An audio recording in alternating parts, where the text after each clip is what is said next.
Okay, so that's the recording started, and as I said, this week the plan is to cover, last time we talked about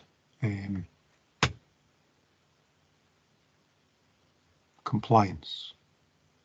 We talked about regulatory frameworks and staying within the legislative frameworks of the system.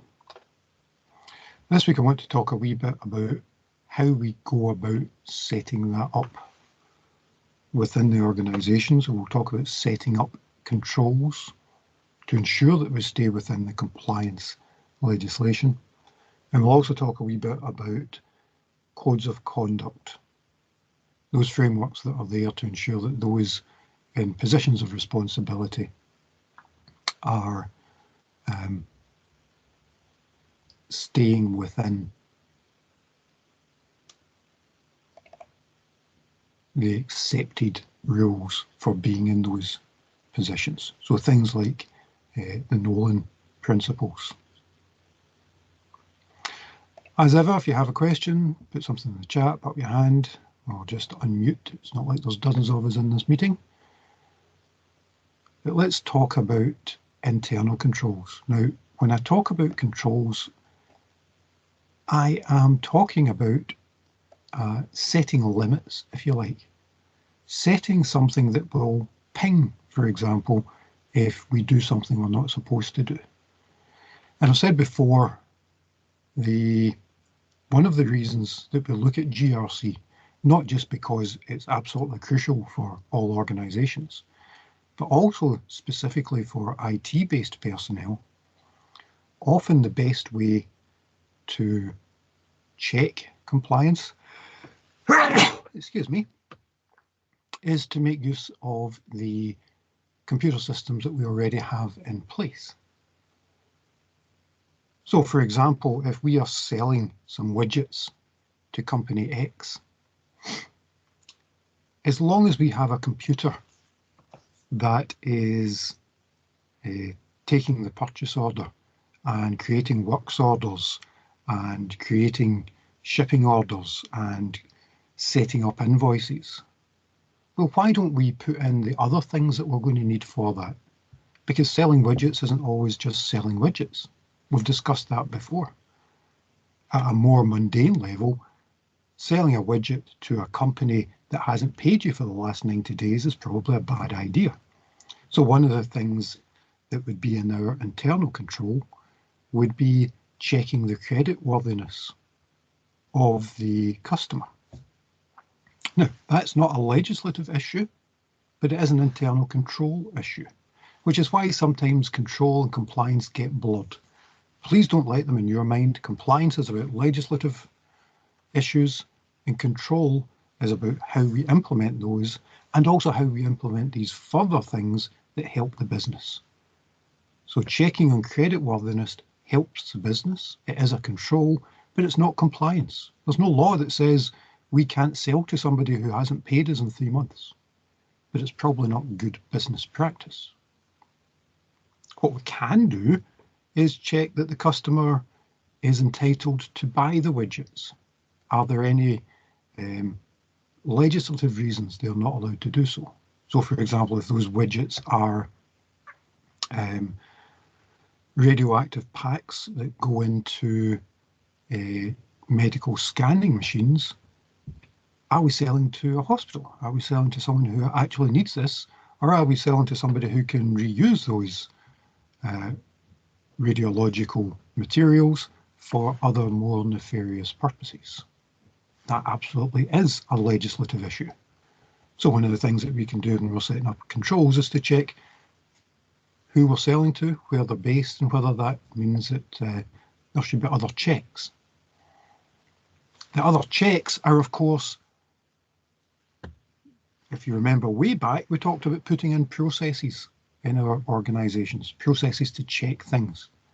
So it's about implementing those processes. And the process itself might be as simple as, no, we just don't sell to and insert the name of your favourite totalitarian regime here. Or it could be slightly more complicated by saying, okay, we've got this order, we could fulfill it, we're not sure if we're allowed to. Can you pass this on to Fred in our legislative compliance office, who can give us the go-ahead or not? Either way, you won't know what to do unless those processes are well known. So that comes back to the governance part. To ensure that we've set up those processes, to ensure that we have completely understood how these things work and what we have to do about them. Because of course we can't implement these controls unless we know what the controls are and what they're going to be and what the outcomes are for all these different possibilities and so on. So again, as I was talking about last week, we sometimes think of governance, risk and control as being governance and risk and control, and never the twain shall meet. Twain's two, I can't think what three is. Never the trio shall meet. Of course it's not. They're all bound up together, and all of these things are required for a successful organisation. So quite often when I've been talking about these things, I've been harking back to stuff that was spoken about before for that very reason. We can't pin controls unless our governance procedures are in place. If the governance procedures are in place, then the implementation of controls becomes just that, an implementation. But where we have to create them as well, that becomes more tricky. Of course, for you guys who know about governance and risk and compliance, setting up the controls is a great opportunity because it gives you the chance to say, well, actually, if we're going to do this, here's what we need to put in place first. And I think way back in day one, I showed you the kind of jobs that were available for that and the kind of salaries that they are promising.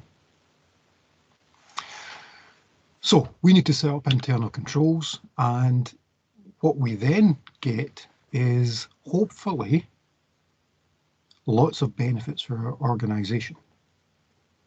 So lowered costs might be that if we need to buy a raw material for our widget,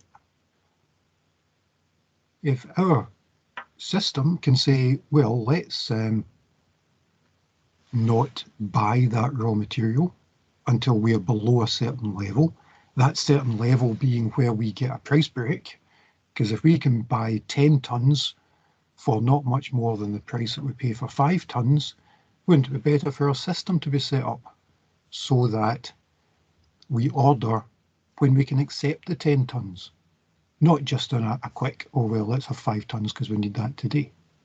Again, not a compliance issue, but definitely a control one. Automating these systems also means that there are fewer errors. We spoke before when we were talking about things like banks trying to reconcile accounts. It would be physically impossible for banks to do that manually. For the numbers of customers that they have, for the number of transactions that they carry out, it would be physically impossible to have people sitting there with bits of paper in front of them, trying to make sure that these things all added up. And even if we could afford all those people, people are fallible. They make mistakes. And despite what you've read in press, computers don't make mistakes. What does happen is that we make mistakes when we set up the computers. But if we get that right in the first place, and hopefully you've done your due diligence and you've understood the processes and understood what has to happen to make these controls work, once you implement those, there'll be far fewer errors in whatever system, whatever process we are working with, which is great if you are working with it, because it means that you're not spending the day-to-day,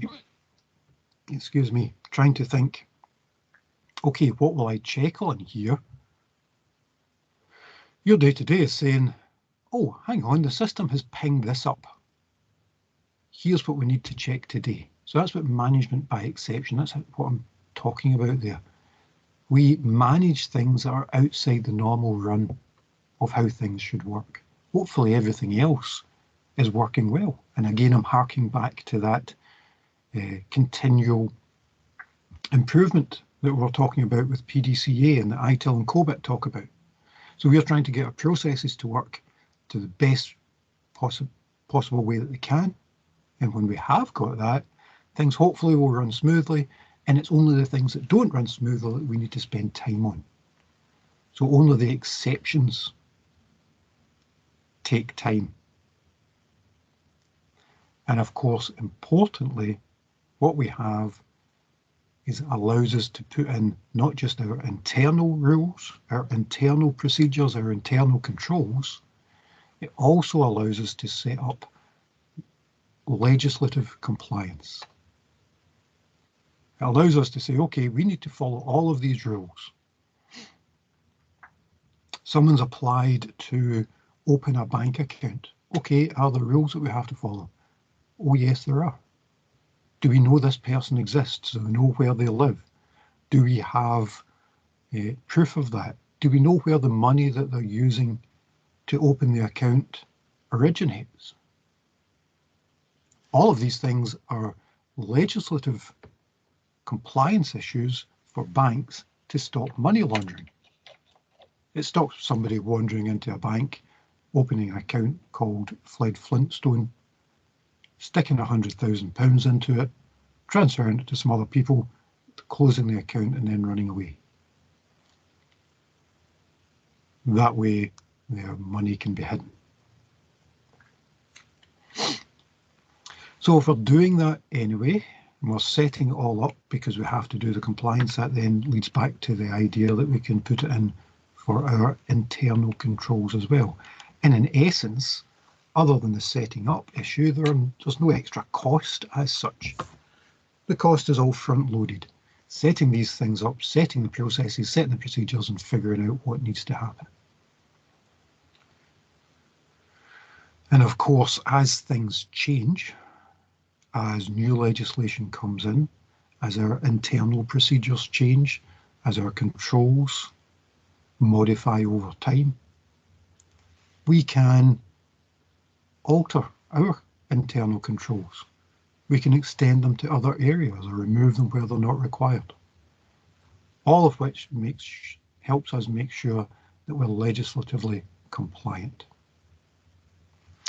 So to do that, of course, we need to run through what the organisation does. And again, this is a less technical thing. This is trying to understand how the business runs. If someone gets in an order, what happens? Okay, the salesman goes to the company. The company makes an order for 5 tons of widgets. The salesman sends that back to the office. The office write it up as a purchase order.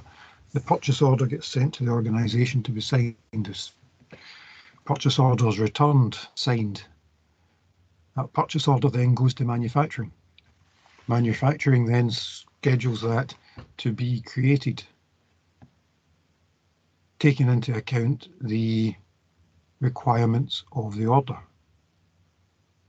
And of course, if manufacturing can't do that, you might have to go back again. So there might be a wee cycle in there where you go back to the original order and say, I know you wanted this within 30 days, but we can only do it within 40. Is that okay?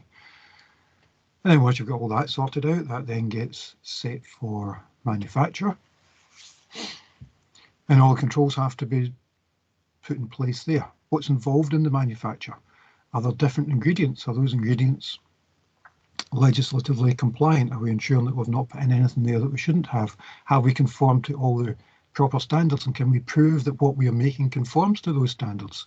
Can we, for example, prove that these masks that we have manufactured to sell to the UK government actually function as masks? Or would they be just so many cartons of paper that just have to get thrown out because they don't work? Are the nitrile gloves that we're manufacturing compliant with standards for healthcare? All of those things have to then be stored in the system to understand whether they were manufactured properly, whether they conform to all these regulations. And then once they are manufactured, they'll get shipped out. Where are they going? Are they going to some place that is allowable, or are they going to some place that we can't sell these things to? If we are manufacturing vaccines, are we allowed to export them? Or have the government said that they have to stay in this country until we've got no further use for them? Once you have shipped them, you then move on to getting in the money. So you send out invoices. Are the invoices being sent to the right place? Is the money coming into the right time? Is it going to the right bank account? Has the proper tax been added? Do we need to do VAT? Are there certain other things that we need to do if they're going abroad? Is there legislation there that they require some extra taxes? Are there shipping taxes? Are there... I think you get the idea. There's a whole pile of things involved here for even the simplest of tasks. And you're going to have to understand them. It usually starts with documentation, because despite the promises of a paperless office, most offices still run on bits of paper. So things like purchase orders and manufacturing orders and invoices and all that kind of stuff. So all those bits of paper, but all the bits of paper that apply to those, all the regulations that apply to those. And there will be different regulations in different places. Are we manufacturing them in the right way is one set of legislation. But are we given sufficient protection under health and safety to the people who are manufacturing them in our factory? Is another bit of legislation. Are we ensuring that we're not exporting to the wrong place? Is another bit of legislation.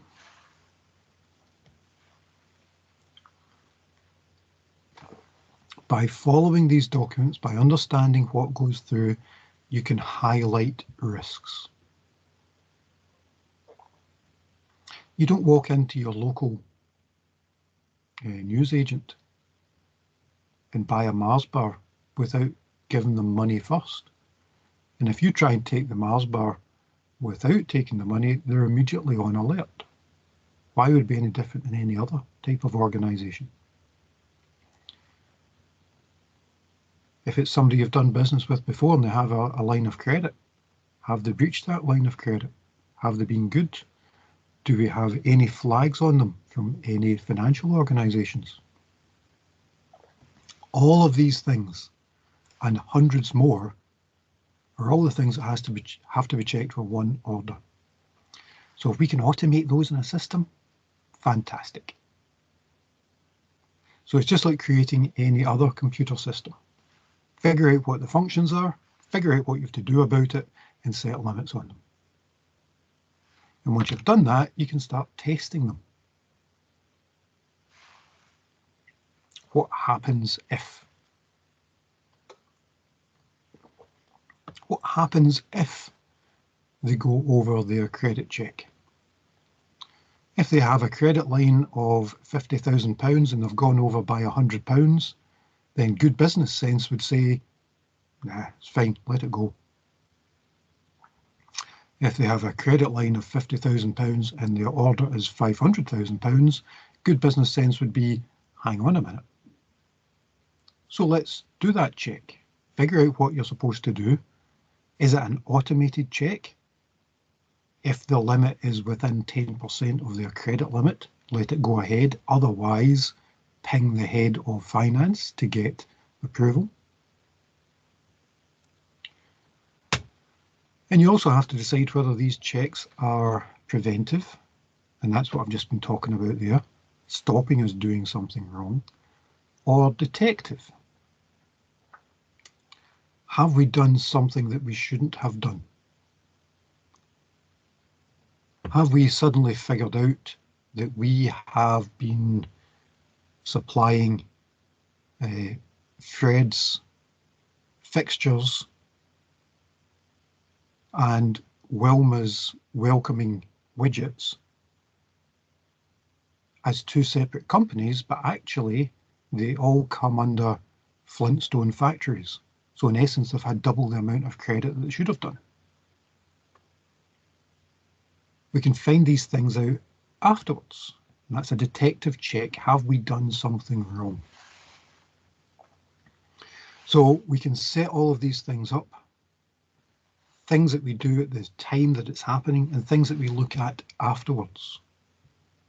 We can't always, if we are in a stock exchange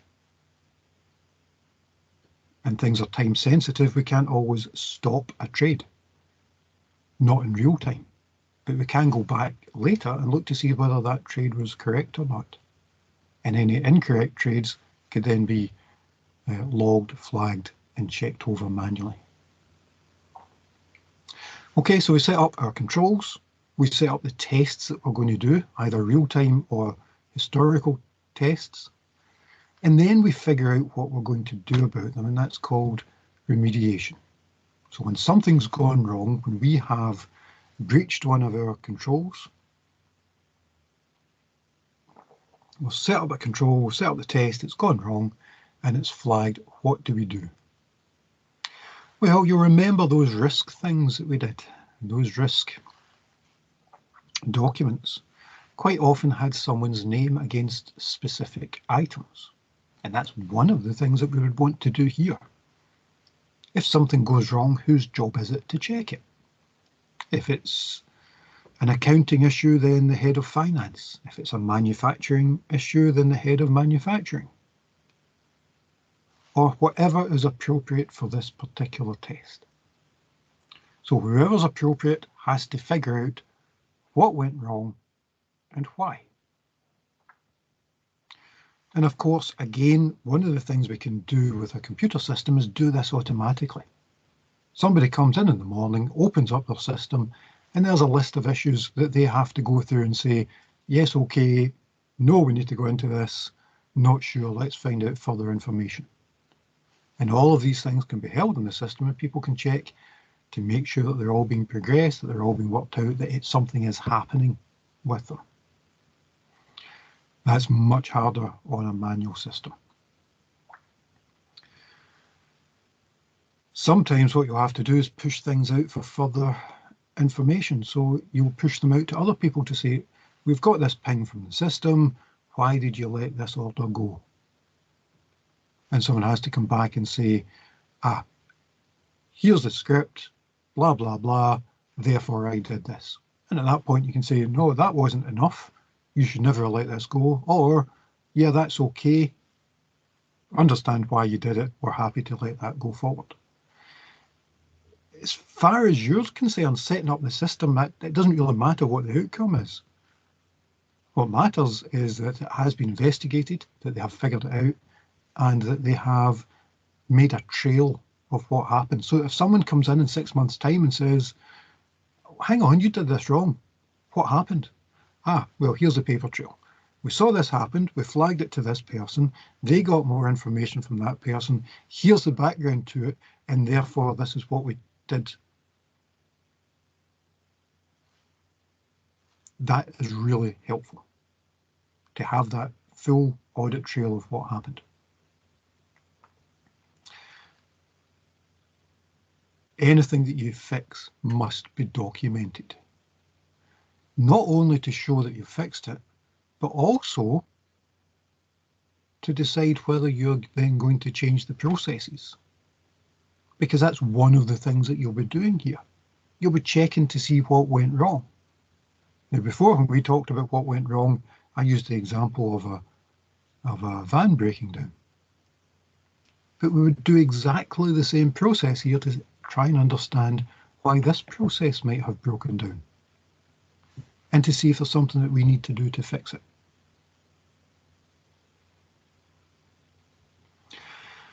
Also, because we have it all online, it's easy to analyse.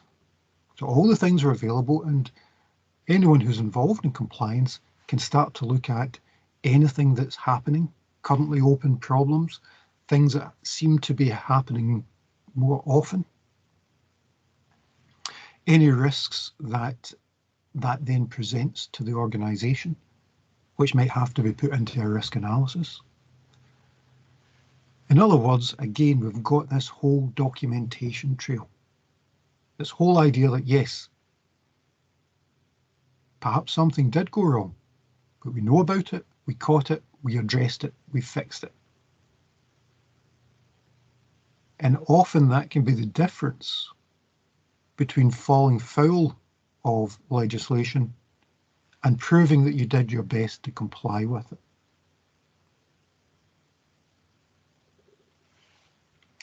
And as I say, once the analysis is done, you can optimize. You can figure out where the risks are, try and understand where you haven't created the system well enough,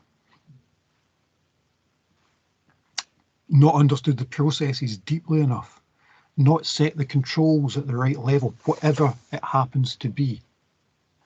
So you can go through that whole PDCA routine again to make the organisation work as well as possible. So we've got a whole set of processes. We document it, we test it, we remediate it, we analyse it, and we optimise it. And we do that for all of the things that we have to put in place. Anybody got any questions?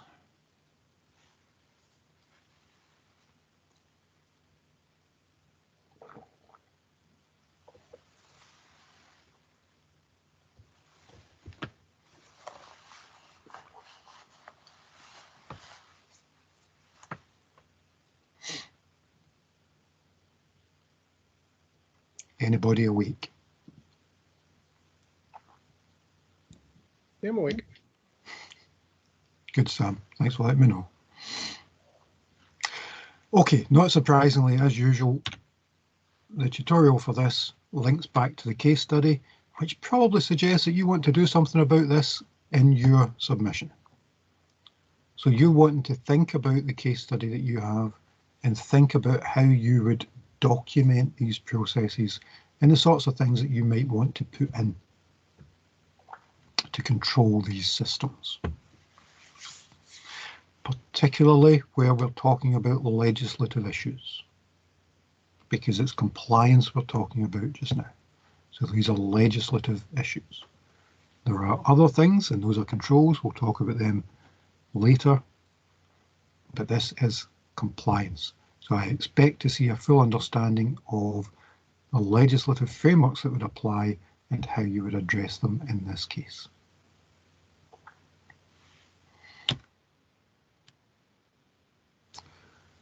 Okay,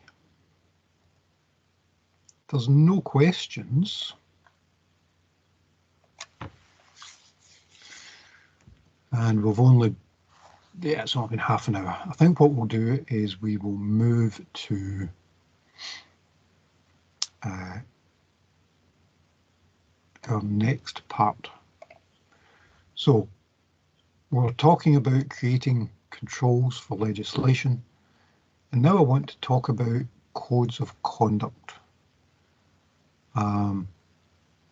Documents that set out how people should behave in a particular context. It couldn't be more topical, given that the Westminster Parliament last night, after one of their own was found to have broken their code of conduct, decided not to penalise him for breaking the code of conduct, but instead to scrap the code of conduct and ask the person investigating to resign. That's what can happen when you get poor governance.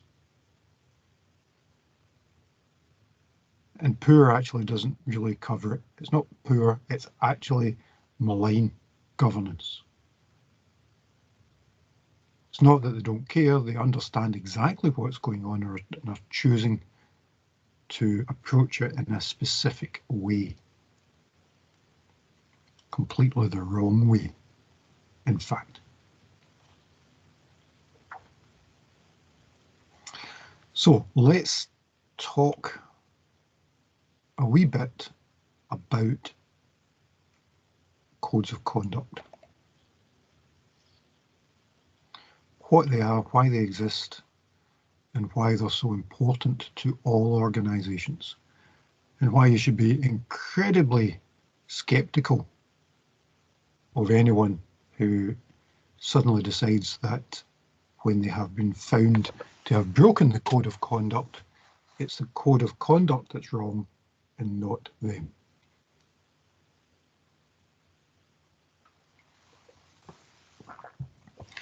And why you should be even more sceptical of anyone who supports that point of view. Almost every organisation of any reasonable size has a code of conduct. They might have multiple codes of conduct, in fact, because there might be different levels of conduct for different levels in the organisation. Oddly enough, that's the sort of thing that's built into many organisations. So, for example, doctors have a code of conduct that is set by the General Medical Council. If doctors break that code of conduct, they'll be struck off. They won't be allowed to be doctors anymore. Teachers have to belong to the GTC, the General Teaching Council, and they have a code of conduct. And if teachers break that code of conduct, they're not allowed to be teachers anymore. Weirdly, the code of conduct for some places is vastly different from others.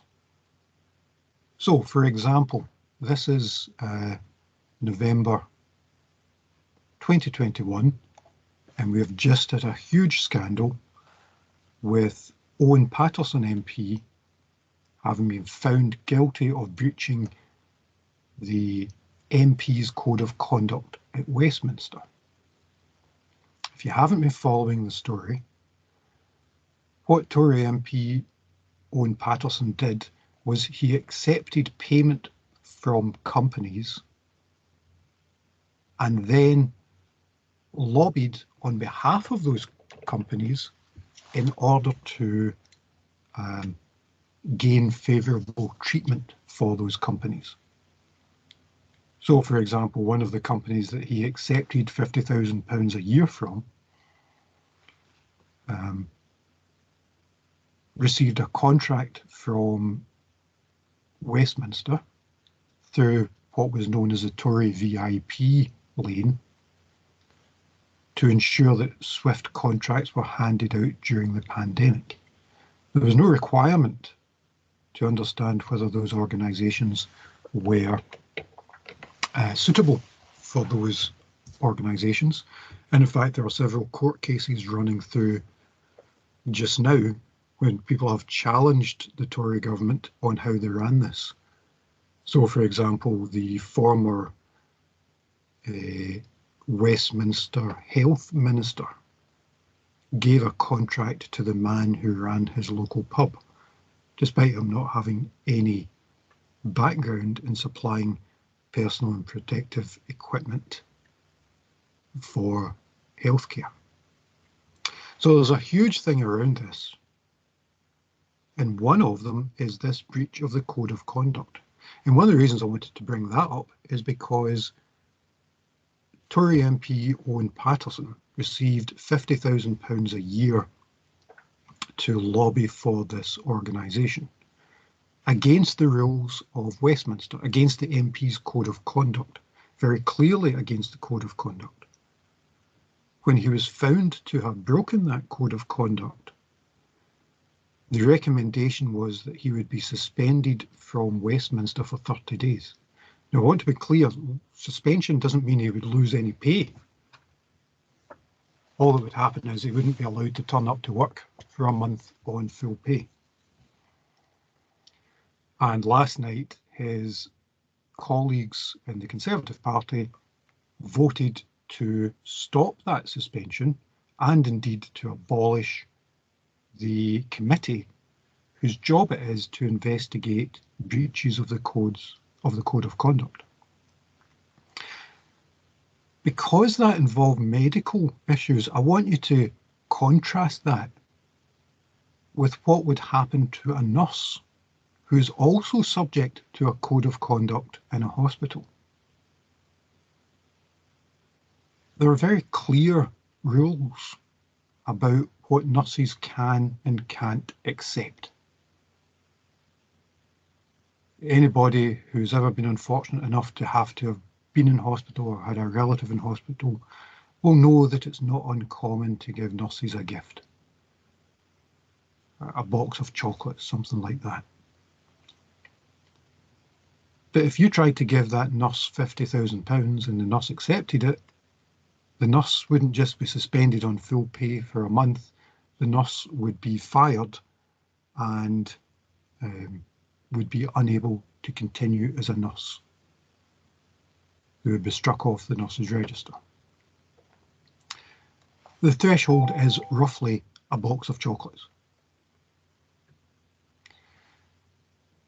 That's why I'm saying codes of conduct are different, not just for different organisations, but for different levels in that organisation, and they may or may not always be the best thing that they could be.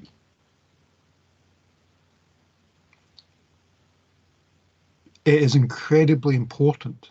Anybody who's read a paper today, anybody who's read most of the papers today, or listened to any of the news, will understand what a huge scandal is going on, because that MP not only didn't follow the code of conduct, but then was seen to be flouting that with the full support of all of their colleagues. If you do that in real life, you do that in business, people won't work with you anymore. They'll see you as being untrustworthy, rightly. So all organisations should have a code of conduct to say what they expect of employees, what their conduct should look like. Things that they should do and things that they shouldn't do. That becomes particularly important where you have specific obligations. That's why things like teachers have them. That's why things like doctors have them, or lawyers. Excuse me.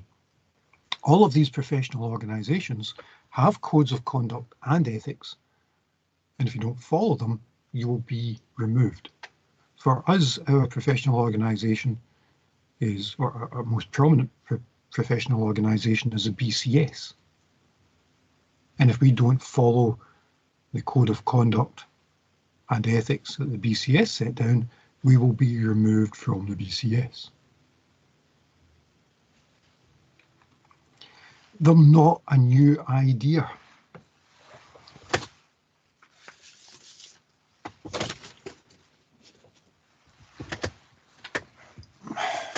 Sorry, the sun's just come out, I can barely see. They're not a new idea. Codes of conduct have been around in one form or another for millennia, actually. What's the Ten Commandments if it's not a code of conduct? What are the 5 pillars of Islam if they're not a code of conduct? And most organisations have taken that on. That's why I'm saying there's a difference in how these are approached.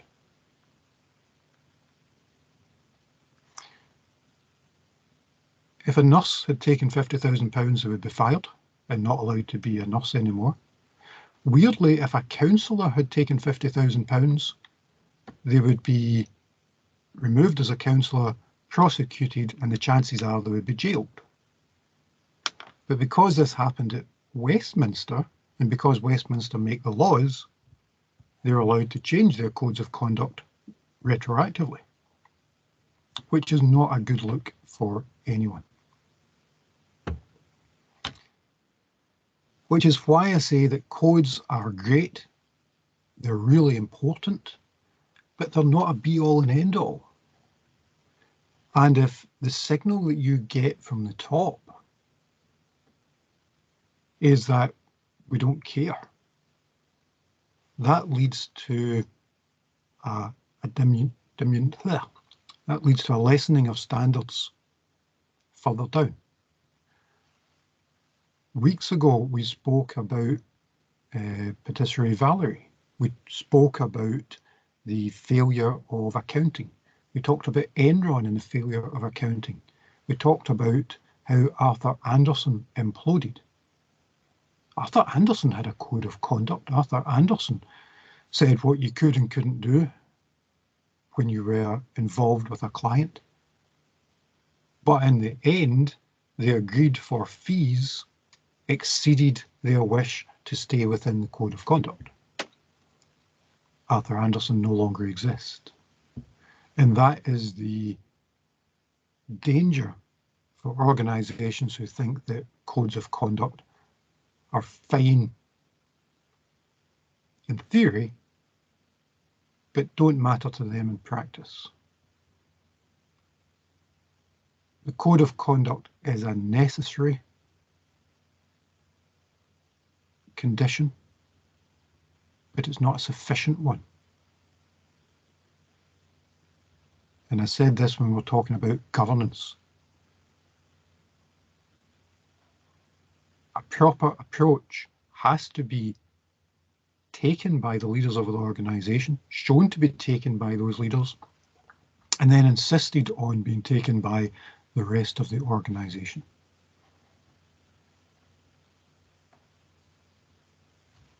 So we're back full circle. The culture of an organization must be communicated, it must be enforced, and it must be checked. Which the last time I looked in my dictionary were all synonyms for governance, risk, and compliance. That's what all this is about in the end.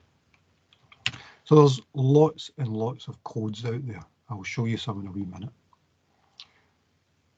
But to give you a wee overview, councillors who are elected in Scotland have a code of conduct, and it's 34 A4 pages. How you deal with people, what happens if you get a gift, what happens if you're dealing with a legislative issue such as planning or licensing.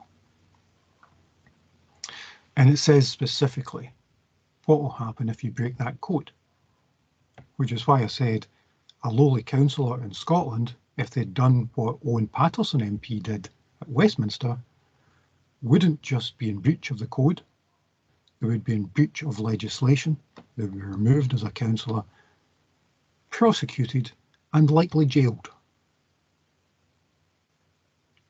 And quite right too. Any questions on that?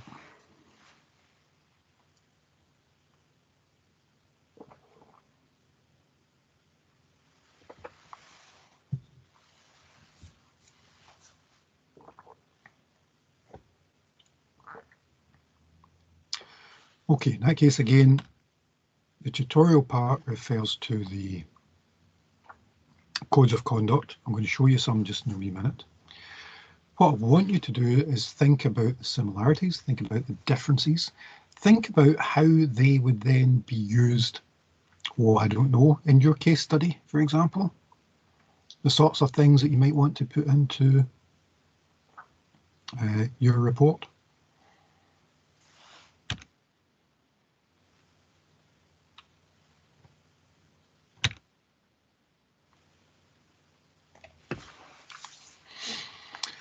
Okay, so we need codes of conduct, but they're not sufficient. But let's look at some codes anyway.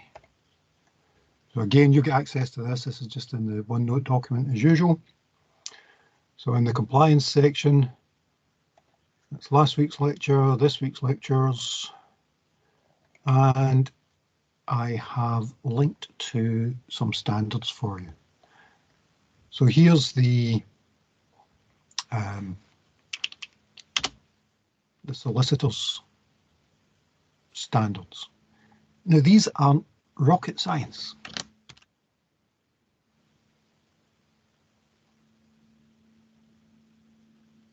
You want your solicitors to be honest. Yeah, no kidding. You want them to stay confidential. You don't want them talking about your case down at the golf club. You must act in your client's best interest. Shouldn't overcharge. Yeah, you can read them all for yourself.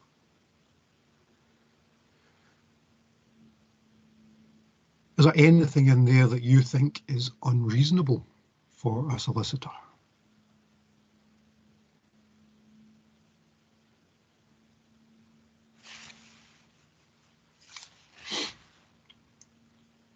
I keep moving about because I don't know if you can see it right in the middle of my forehead.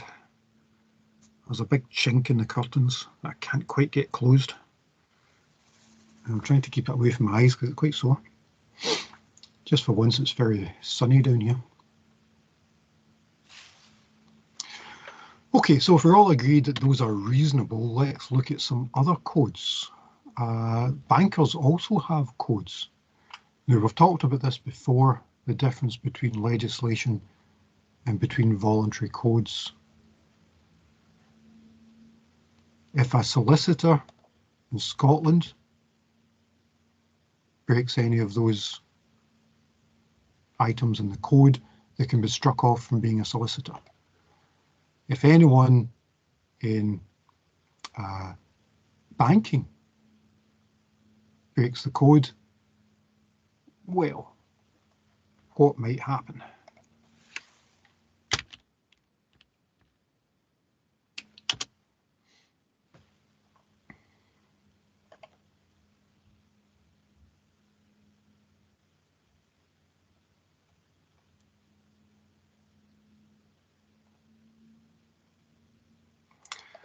Well, it turns out if you're a banker like Jess Staley,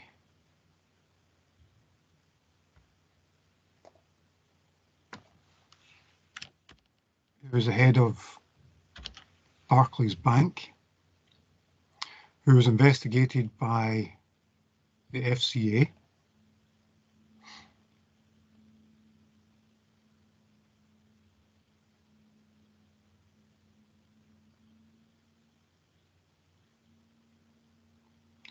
and found guilty of inappropriate behaviour,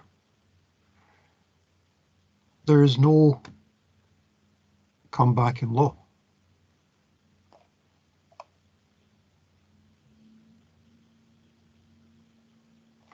And in fact, what this lad will get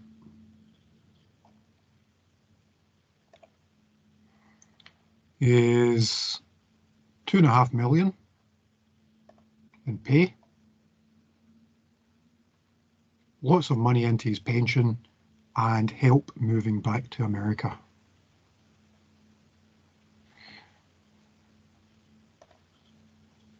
So break the code for solicitors, you get struck off. Break the code for banking, and you get £2.5 million.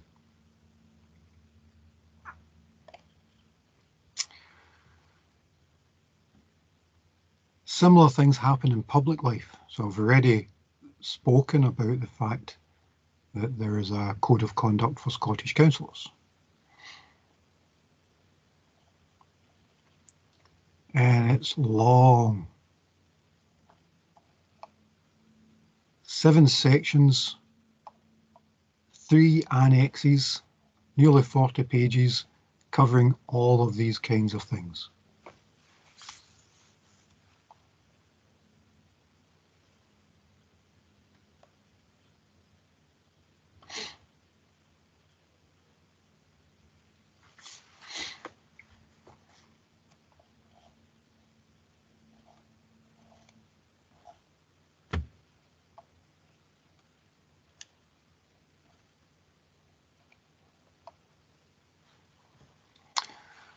There's the one for gifts. You must not accept any offer by way of gift or hospitality which would suggest that you would give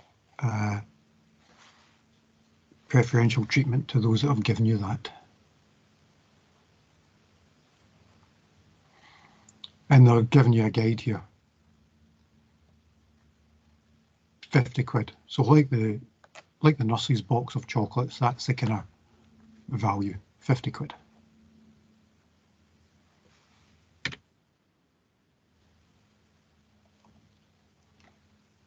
But even then, you don't do it if they are someone who is waiting for something from the council. So I was talking about Owen Paterson taking money from an organisation who received a multi-million-pound contract from the Tory government. If a councillor had done that, that's covered under 3.12. And it's a simple you must not.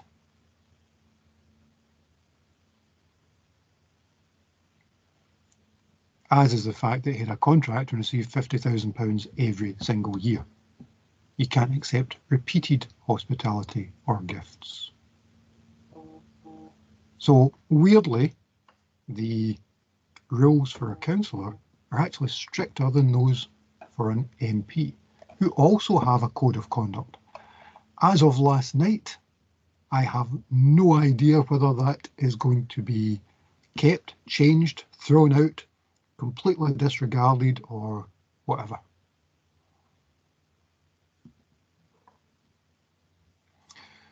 But given that holders of public office should not place themselves under any financial or other obligation to outside individuals or organisations that might influence them in the performance of their official duties, which is what Owen Paterson did and was found guilty of. I don't know how much MPs pay attention to this. That's unfair. I don't know how much attention Tory MPs pay to this anymore, because it was only the Tory MPs that voted against this. Part of the reason I'm looking at things like this is because these are public documents. So for solicitors, for banks, they want to engender trust in people who deal with them. For councillors and MPs, it's a public body, so of course these are public documents. Most private companies tend not to do that. GSK, as it happens, are an exception.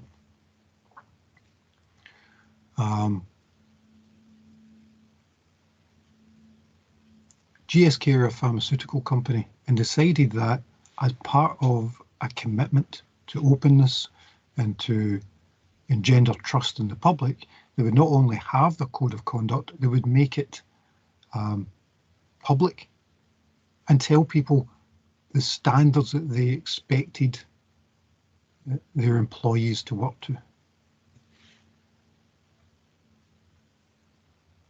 So you can go and have a look at that.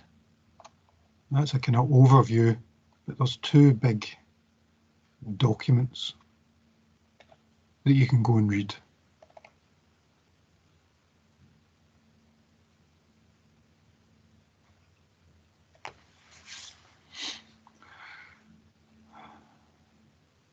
But only very slowly, apparently.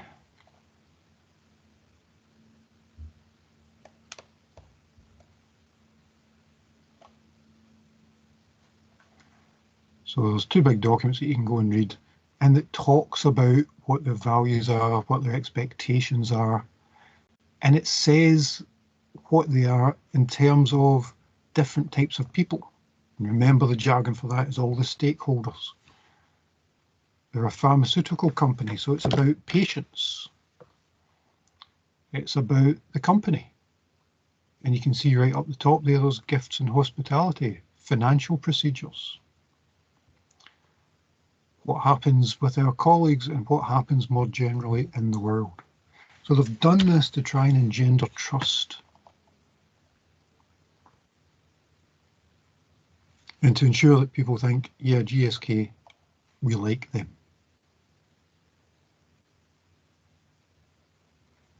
And that's a reasonable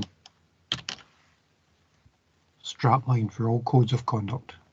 It's not just what we achieve, it's how we achieve it. And that's the key to all of these things, I think.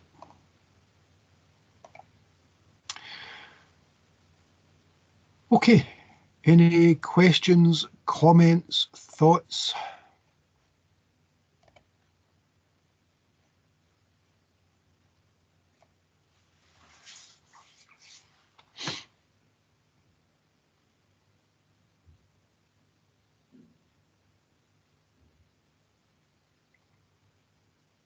No? Okay, in that case, let me stop the recording.